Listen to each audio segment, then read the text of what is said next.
Hey, how are you?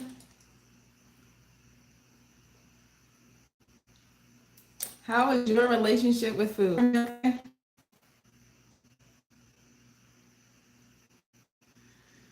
Gonna get started very soon. Can you hear me? Can you hear me? Mic check. 1, 2, 1, 2.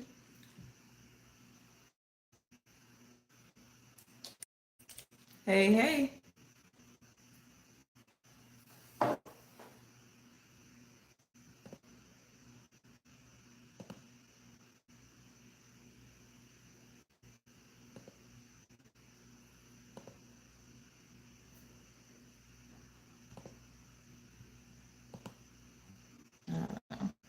All right. Making sure you guys can hear me okay.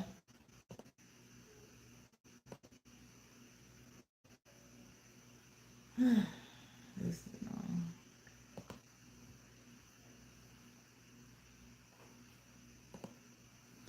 All right, getting started. Getting started.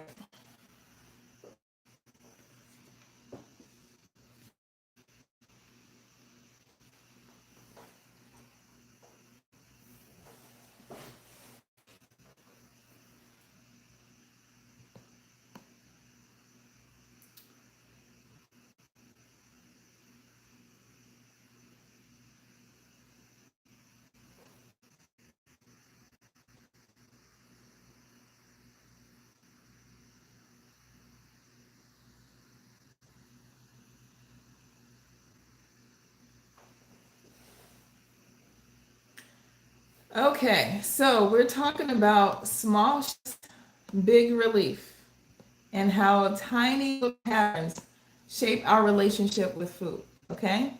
Small shifts, big relief, how tiny little patterns can shape our relationship with food. So, I've got YouTube, Instagram, my school, and Facebook. I appreciate you guys joining me tonight. So, not too long ago, I was invited to be a guest speaker at a wellness rally, and the topic was emotional eating. So, like any good speaker, I started warming up the room, making sure that we were all on the same page, right? Because not everyone realizes that we emotionally eat. Do you guys realize that you emotionally eat? Because a lot of times, true hunger is not about true hunger. Okay. So as we, kind of connected, talked, laughed, we personally did that helped me shift my relationship with food. Now, I'll be honest with you guys. My journey to get to where I am now, it took nearly 10 years. Okay. So, of course, I didn't take my audience through that long journey, the up and down and all that kind of stuff. But being able to reflect now, I look back, literally gave them the top 3 things in order of what I did. Okay. YouTube, can you guys hear me? Can somebody comment real quick? All right, so the top 3 things of what I did. So the event ended, and later that day, my cousin pulled up on me and she said, "Oh, you did such a great job. This is one of the very few health talks I've attended, and I actually stayed awake for and was entertained." And I was like, "Oh my gosh, thank you so much. I appreciate that." And then she followed it up with, "But I want to know your real secrets. Like, what did you actually do to change your relationship with food? Like, the for real, for real." And I remember thinking, I was like, was my mic on? Like, um, did you not hear what I was saying? Because I literally told you guys exactly what I did, and that was the truth. But after I sat with it for a little bit later on, I realized something really important. What she was really, really saying was, I want a magic pill. Now, in case you've never heard of me before, I used to go by Dr. Truth. Matter of fact, it's still here on this particular lab coat because I like to BS anyone. And she's known me my whole entire life. We kind of worked together, we're 6 months apart, so pretty close. And so I know that you have to do the work, and I'm letting you guys know you have to do the work in order to see real change. Okay. But what I also heard from her was that I don't need any more information. I need relief. Hi. Hello, hello, hello. Can you hear me? Can you hear me okay? All right. So I want to make sure I want to give you guys relief, okay? Because I mean, most people take pills because you want relief, right? And honestly, I think that's why you guys join me every single week. So at this point in life, most of us don't need more pressure. You don't need more rules. You don't need another reason to feel behind, right? And although what I gave in that chat was legit what I teach my clients, I think for them way. So less second guessing, less feeling like food is running your life. So what I want to offer you guys tonight is a different way to think about change. One that doesn't require more discipline, more motivation, or more willpower. You guys don't need that, okay? So just little small tiny shifts that your nervous system can actually handle. How does that sound? Does that sound pretty good? Okay. Okay. So by a quick virtual wave of hands, whether you want to type in, raise your hand, whatever you want to do, how many of you have ever said, I know what to do, I just don't do it? Anybody? Right? Exactly. Exactly. You know what to do, you just may not do it. And that's for multiple reasons. Hello, hello, hello. Yes, I am. Thank you, thank you, thank you. All right. So you're definitely in the right room because that's what we're here to talk about tonight. So, we've been taught that change comes from doing something really big, like a really big reset, a really big plan, a big promise to do better, right? Yes, right? But the truth is, your life is already being shaped by little small things, tiny little patterns, repeated moments, right? Things so normal that you barely notice them anymore. So I want to now ask you, what are some tiny little moments that are around food that may lead you to food even though you weren't hungry? What's that? Let me ask you again. What are some tiny little moments that are around food that may lead you to food even though you weren't hungry? Anybody? Yes, right after work, right? Late at night, like right now. Absolutely. Yes. When the house finally gets quiet. Huge one. Huge one. Yes. I just put my kids to bed, so now I'm thinking about going to the kitchen, right? This is why I live here. This is why I live here. Absolutely. Sitting down on the couch. You guys are hitting it on the head, right? These are tiny little moments that are around food, but it may lead you directly to food. So, as you can see by your answers, when it comes to food, those small little patterns quietly train us every single day. Okay? So now I want to share a short piece of my story because our food patterns aren't random or just because. So I played basketball at Belmont University, and that's a private school in Nashville, Tennessee. And being a student athlete, it gave me a lot of discipline and a lot of structure. Okay. My days were mapped out, and I'm talking about class, practice, lift weights, right? So by all the time I was done, it was around 6 p.m., which meant it was time for dinner, dinner, time for dinner, right? So here's where it gets interesting. The cafeteria closed at 6:30 p.m.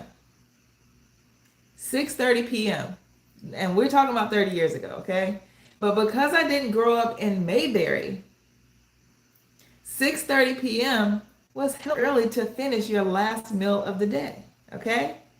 Now, if you're familiar with Belmont, the Belmont that exists today, again, not the same one that existed 30 years ago when I played, but we're going to come back to that and I'm going to bring it all back full circle.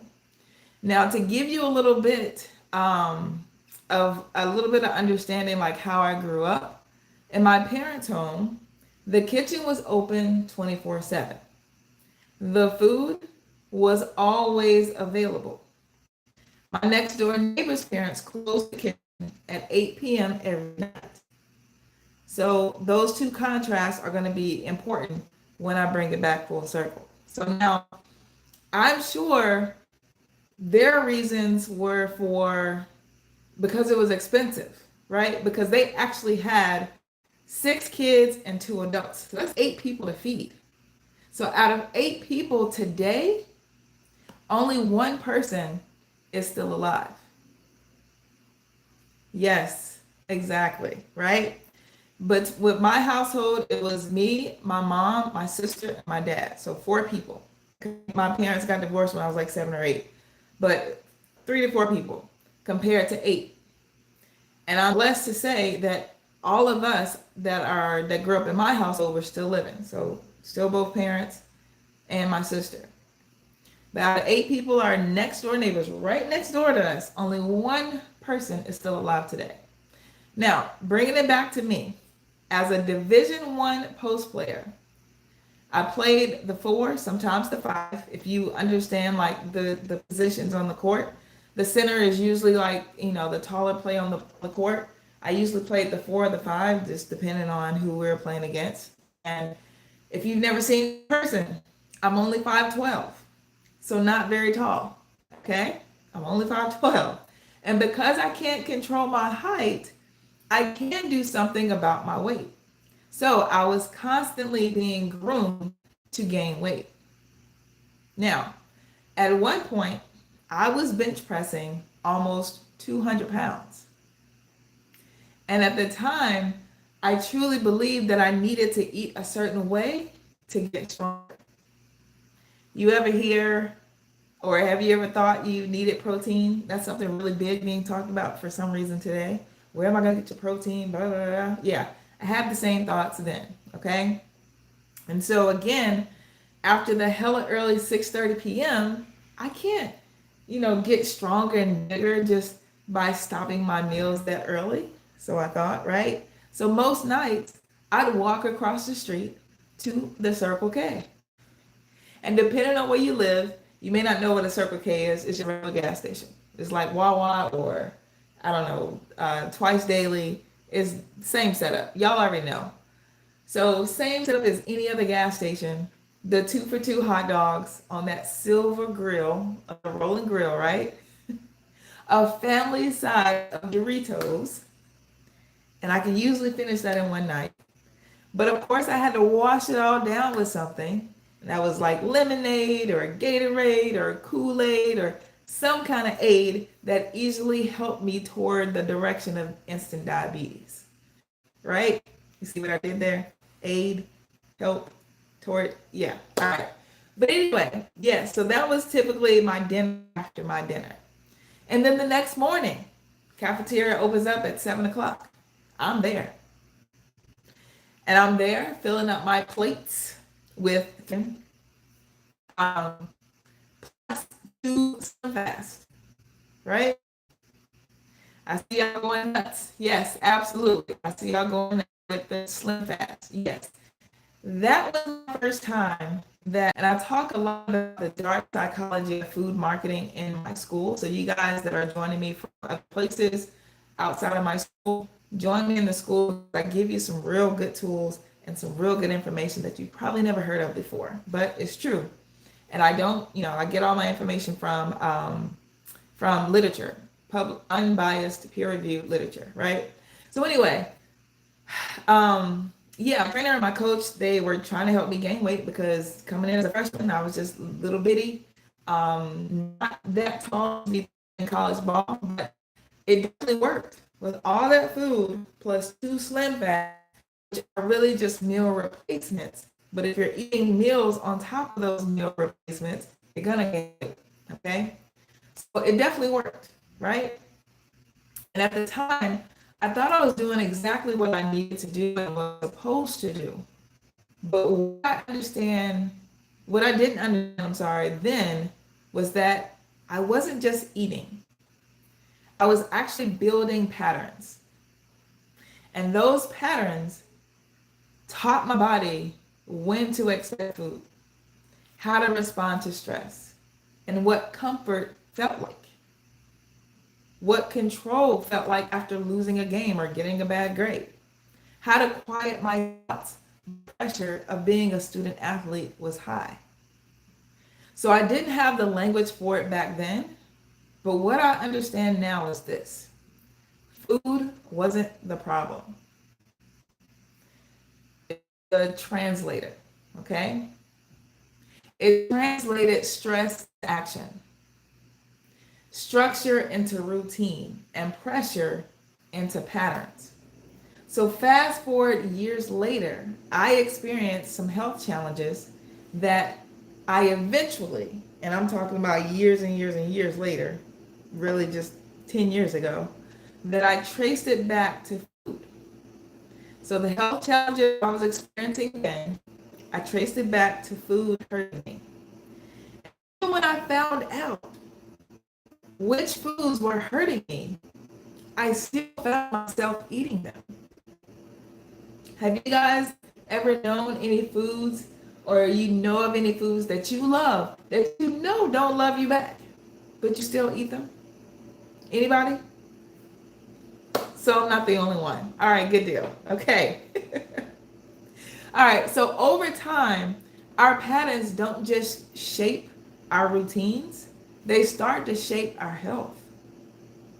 So once I realized this, that curiosity really kicked in. I needed to understand why we eat the way that we do, not just what to eat, but why do we eat the way that we do. And that question is what led me to go back to school to pursue another degree, and that was my PhD in educational psychology and research, with a focus on the psychology of eating. Because I believe that real change starts with understanding how we think before we can change what we eat. Okay? So, to give you some immediate instant relief, because I know that's what a lot of people look for, this workshop ain't about what to eat. I think you guys already know. You already know to eat more fruits and vegetables and to eat less sugar. You already know that. So, this is about how patterns form, especially under stress, and how small shifts can bring relief. So, let me give you an example. Decades ago, wearing seat belts wasn't really common, okay? People knew that they were safer, but the knowledge alone didn't change the behavior. Just like, again, we know that Doritos aren't good for us, but we still eat them because we're addicted. So when it came to seatbelts, people didn't just start wearing them because that just wasn't enough, okay? What shifted everything wasn't more education, it was just a tiny system pattern, right? Or a tiny system change. So cars began to become redesigned so the seatbelt was easier to reach. So it went from, I don't know, putting it on top of the roof or putting it in the back seat to just being here, here, or there. Okay? And I'm joking about where it was originally, but it wasn't as close as it was as we have today. So that was the first little pattern change. Then the second thing that was changed was the click. You know, when you put on your seatbelt and you hear that click, you know that it's in. And that does something to you psychologically as well, because if it don't click, something ain't right, right? Was the chime, that reminder chime, that doom, doom, doom. Like, my goodness, how many of you just wanted to end that sound before you really wanted to put on your seatbelt? You just wanted to end that sound because it was just kind of annoying, right? So you just put on your seatbelt anyway, just to do that. So that whole entire system of what the engineers put together to make more people put on their seatbelt, right? So that became the system. And over time, buckling just happened. You didn't think about it. It just became the decision. The decision just kind of happened for you because of the system that was put together. And that's what I'm going to show you guys, small little tiny shifts that you can make around food so you can make better decisions around your eating patterns. Okay? How does that sound? Makes sense, right? Absolutely. Okay? So, how do you guys build habits that you need in order to live a healthier lifestyle? I'm so glad you asked. All right. Now, the simple example I gave you seems pretty easy to understand, but when it comes to our health, sometimes we just try to do too much. So let's get right into how you guys can make the little small changes. Now, um, has anybody ever heard of James Clear? James Clear is a, yes, you have? Okay. Yes, author of Atomic Habits. And that was a New York Times bestseller. So his book is around general habits, which is a phenomenal book. If you guys have the fortitude to get the book, I would definitely suggest doing it. What I'm going to share with you guys is an adaptation of his 4 laws of behavior change. His behavior book or Atomic Habits is about general change.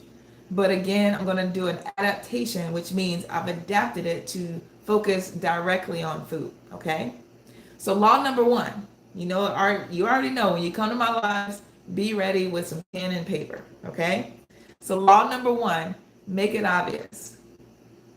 Make it obvious. What does that mean?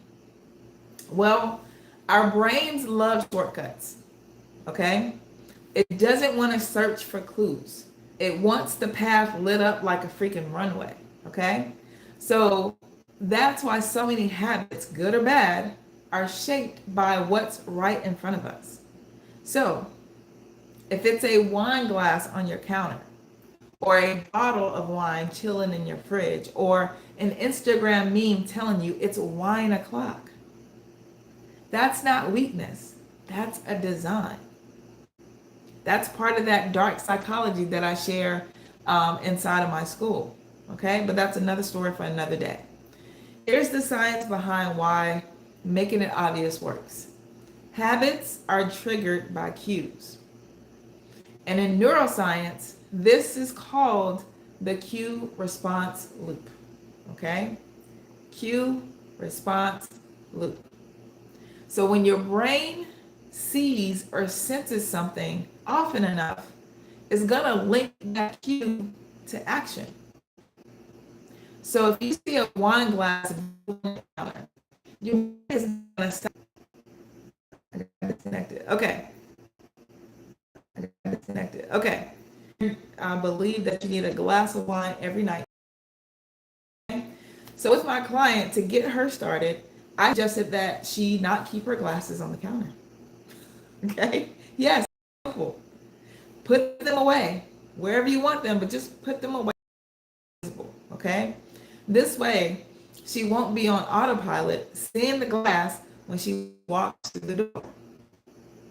Walking through the door was one of those moments around food that we talked about earlier. Just walking through the door, you're going to automatically see glasses, wine glasses, that's going to make you think of drinking wine.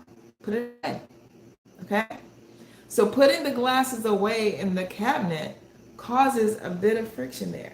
It's not a whole lot, but it's no longer just right there in your face, greeting you when you walk through the door. Then, if she still thought about wine, here's step number 2. I suggested that she try some sorrel and swap it out nightly for in place of the wine. It's truly beneficial. Gives you a slight similar feel of the wine, not too much of a buzz, but just a little bit. And it's the same color as her red wine. Okay. After that, after a few weeks, she graduated to another level and she wanted a special herbal blend that I gave her. And she really, truly started to enjoy that. She just so happened to be anemic, so it was great for her low iron.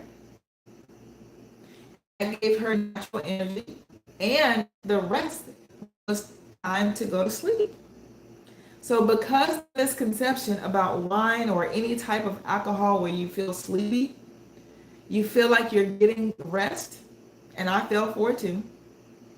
You're actually not getting the stimulation in the alcohol because it doesn't allow you to get the deep REM sleep that you need. And over time, you're missing out on so many different benefits and you're just making yourself older. And I know they talk about the antioxidants in the wine and all that kind of stuff. That's just more dark psychology. Okay. Anyway, with my client, her first change wasn't drink, it was the cue, right? She put the wine glasses away.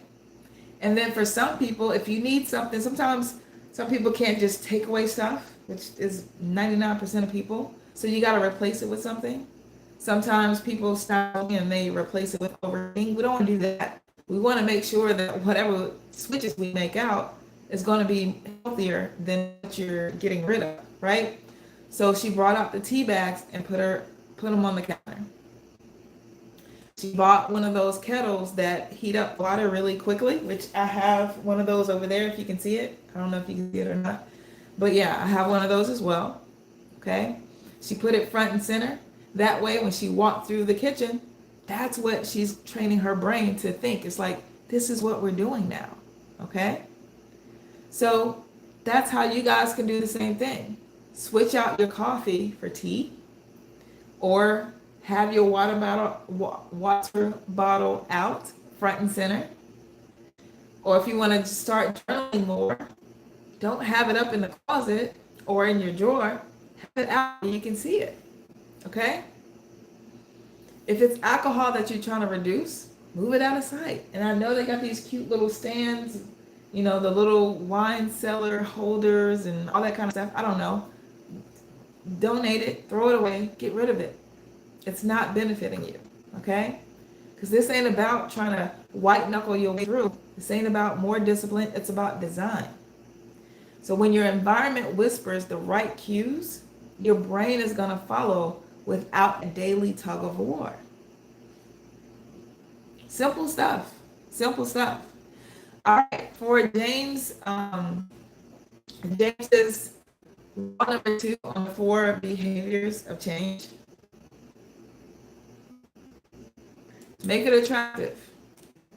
And this is oil that I use, by the way. I don't use lip gloss anymore because a lot of it is crap. All right. Make it attractive is law number 2. Your brain, or our brains, are wired to chase what feels good, and it's going to avoid what doesn't feel good. Duh, right? That's why alcohol and late nights are glamorized in music and TV and videos and storylines, right? The message that they're trying to send is clear. This is fun. This is freedom, right? You have to do that because we already know it's toxic. So it's like, okay, if I'm going to try to get them to poison themselves, what can I do to make it look good? That's what you do, okay? But pause for a second. Is it entertainment or is it echoing the escape that we've been trained to crave?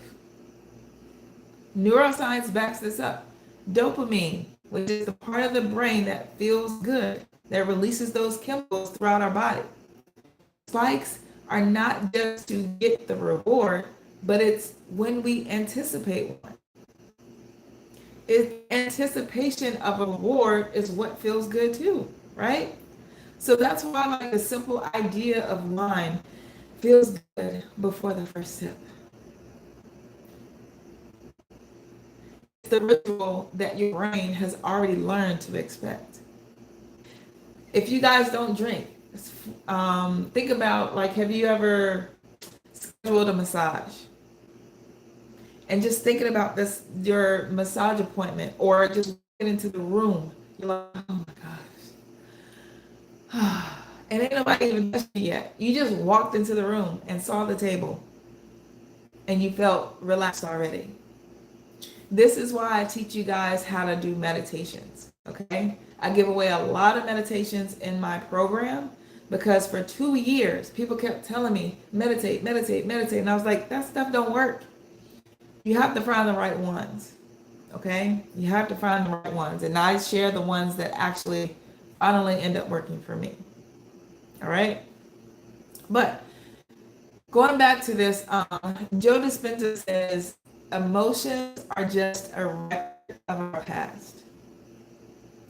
Emotions are just a record of our past. We simply remember how something made us feel the last time we experienced it. So the shift is simple. Make your new habit attractive. Light incense when you're cooking or cleaning. Play music when you're cooking or cleaning. Things most people like to do. Make it fun and enjoyable. When I'm cooking, especially when I don't like to, because I cook 95% of my meals now. When I'm when I'm cooking in those days that I really don't kind of like it, I'll use that time to call my friends or my family members back or start up a new conversation. And just kind of kill two birds with one stone. And it ends up being more enjoyable. I think I want to start something like with my old teammates and start working out together again virtually, or get on Zoom or something virtually again, kind of back when what we used to do.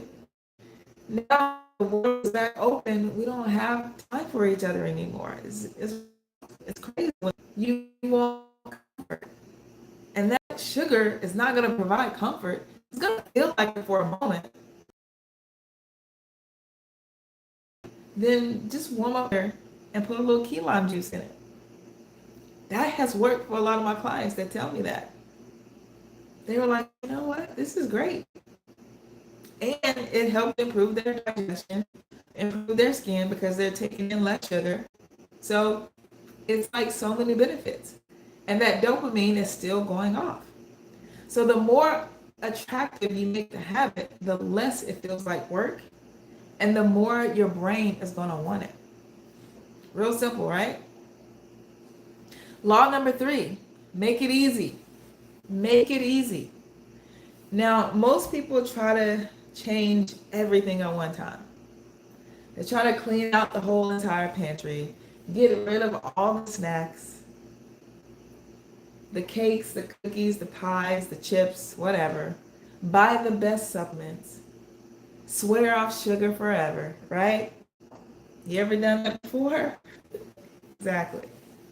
You're not alone, okay? But when we do all of those things at one time, what usually happens? We end up right back where we were, or maybe sometimes even worse. It doesn't work. It doesn't last. Neuroscience tells us why. When we do things like that, our brain is going to see that big change as danger. Danger, danger, danger. So when we relapse, it's not because we're weak. It's because our brains are like protecting us from what feels unfamiliar. Remember what I said earlier. The brain is not there to say, hey, we're going to do this, we're going to do that. It does what's familiar. And I know that may sound weird. It's like our brain, we all automatically think smart, intelligence. The brain's intelligence pattern is what it's used to. That's what intelligence means to the brain. So that's why we have to do these tiny patterns to build our brains in a particular direction. Okay? So the remix for this is make it easy for yourself. Make it easy for yourself. Shrink the habit until it feels so small where it's almost impossible to fail. So think about fast food.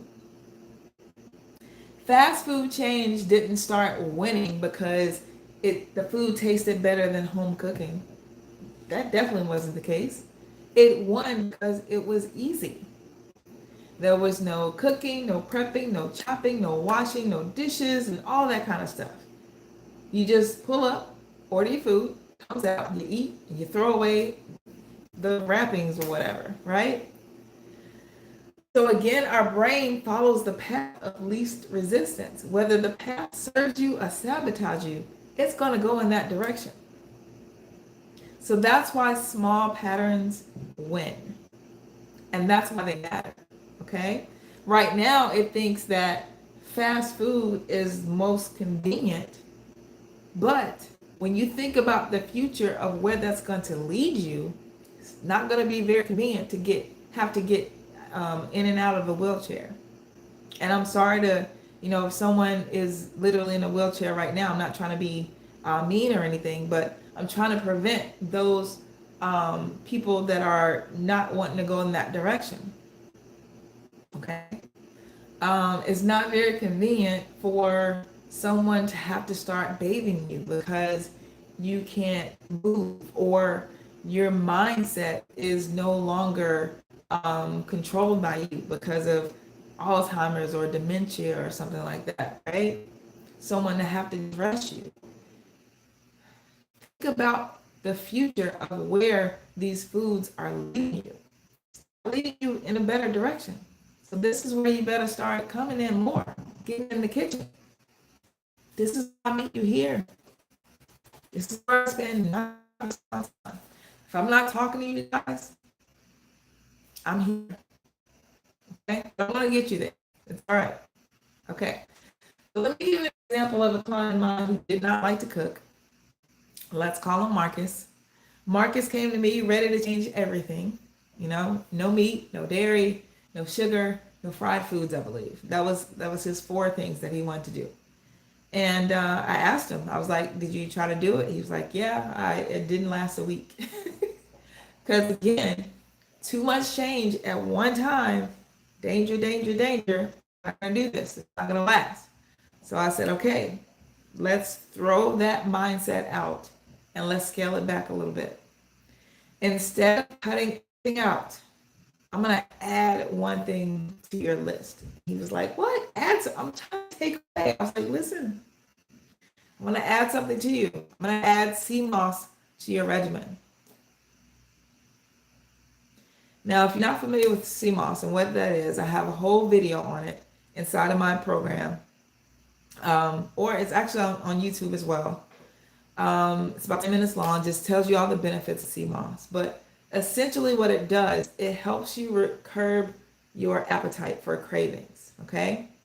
So some of the main 2 things that people crave, especially when it comes to snacks, if you're craving salt, if you're craving salt, you're typically, body is deprived of minerals like sodium, potassium, trace minerals, right?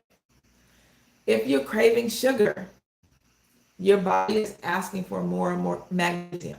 And there's a few other things, but mostly magnesium. So if you're addicted to chocolate, feed yourself some sea moss, and that's going to replenish the magnesium that you're missing. Okay.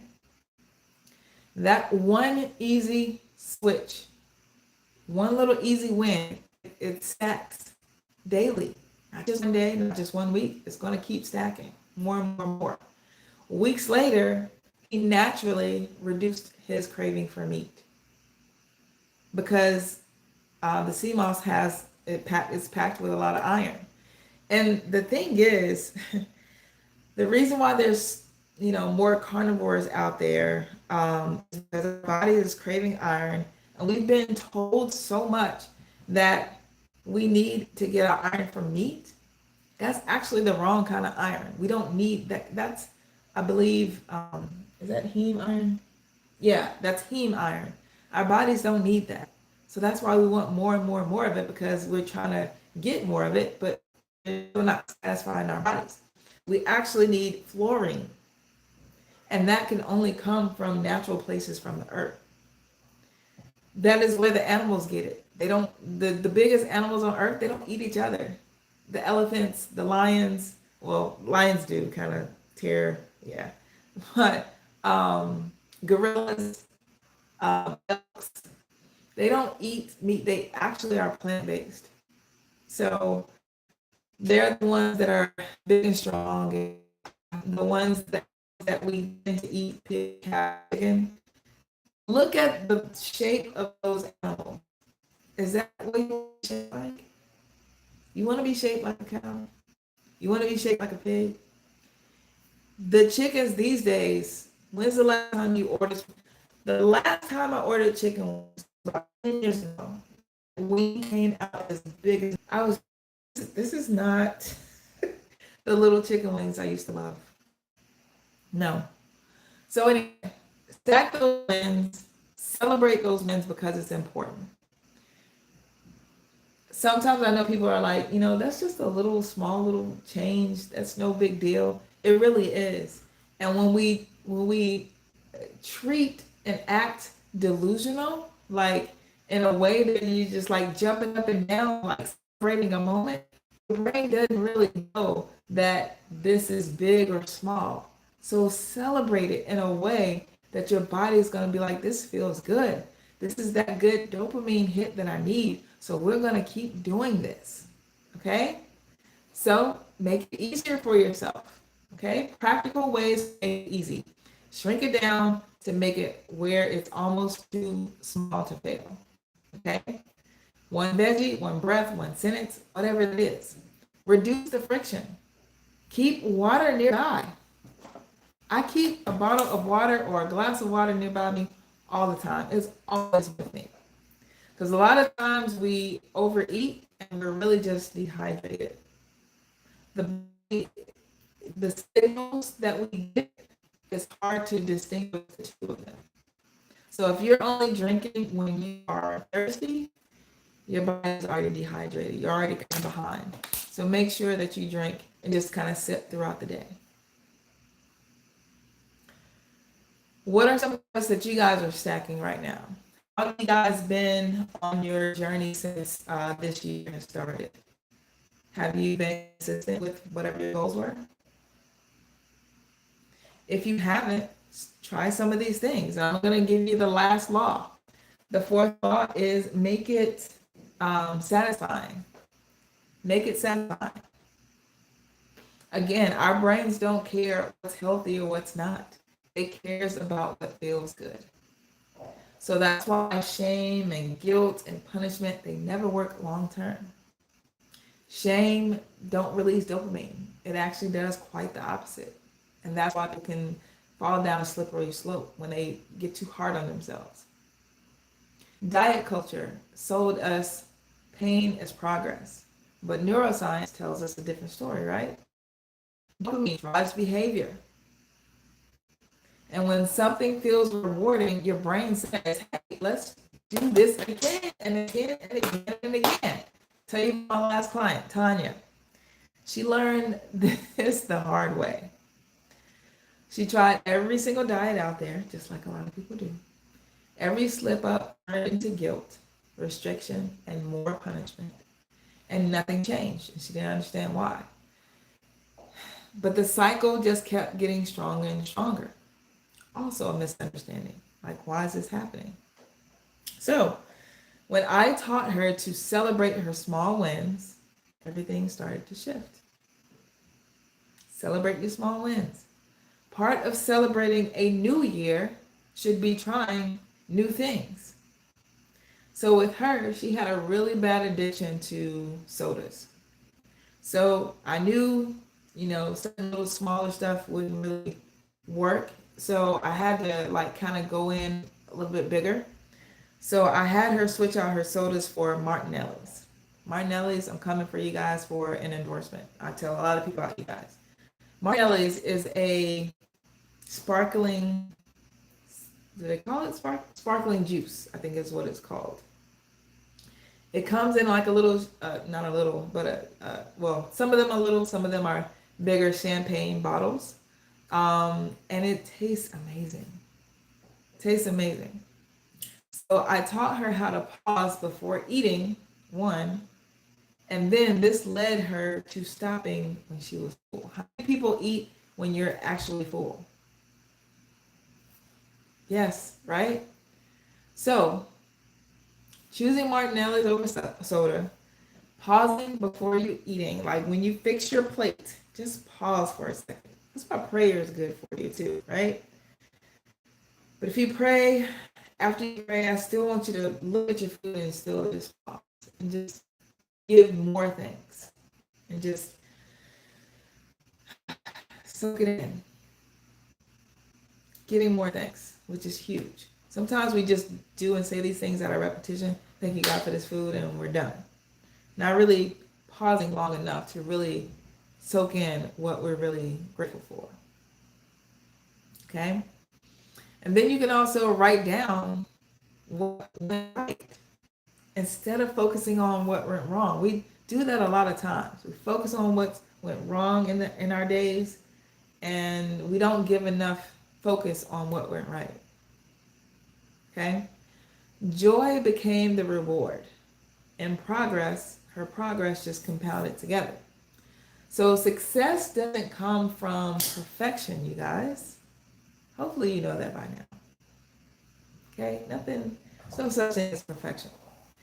It comes from satisfaction. And that dopamine felt good, and that's what encouraged her to keep going. I think too many times we focus on the big goal, but if we just focus on the small little tiny little shifts, that is what will get you to your big goal.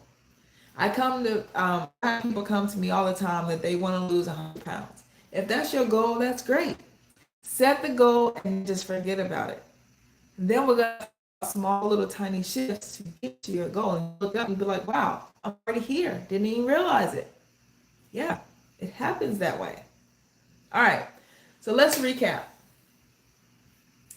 Most habits don't start from scratch. They grow out of what you already do. So if you drink coffee, take your sea moss while your coffee is brewing. What that'll end up doing is you'll end up phasing out of the desire to drink coffee. Okay?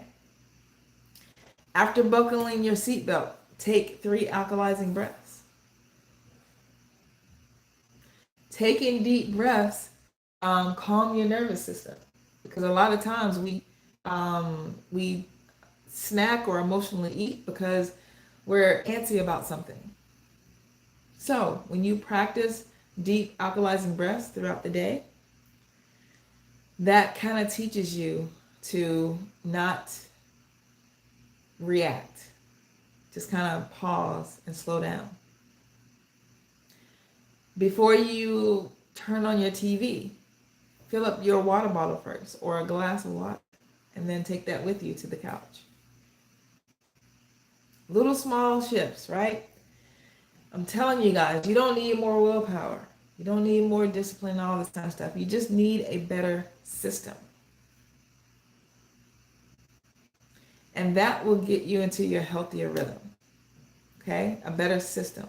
It's what I created in my program, a whole entire system to give you more support. And finally, the last thing, your environment matters. Your space that is around you is either conspiring for you or against you.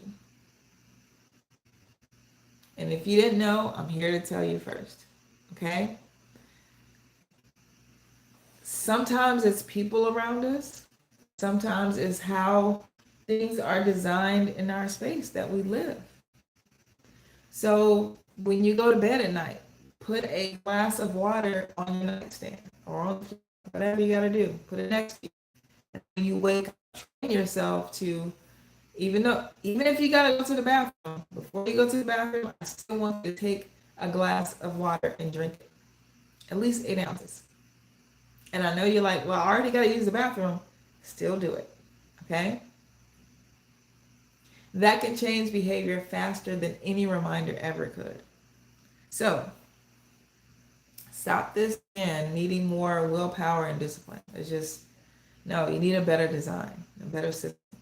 When habits run on systems instead of motivation, they stop wearing you down and they start holding you up. Okay? Now, I want to come back to something I mentioned earlier, because this is the part that matters. Remember I said the Belmont that exists today was not the Belmont that existed 30 years ago when I played? Back then, it had limits.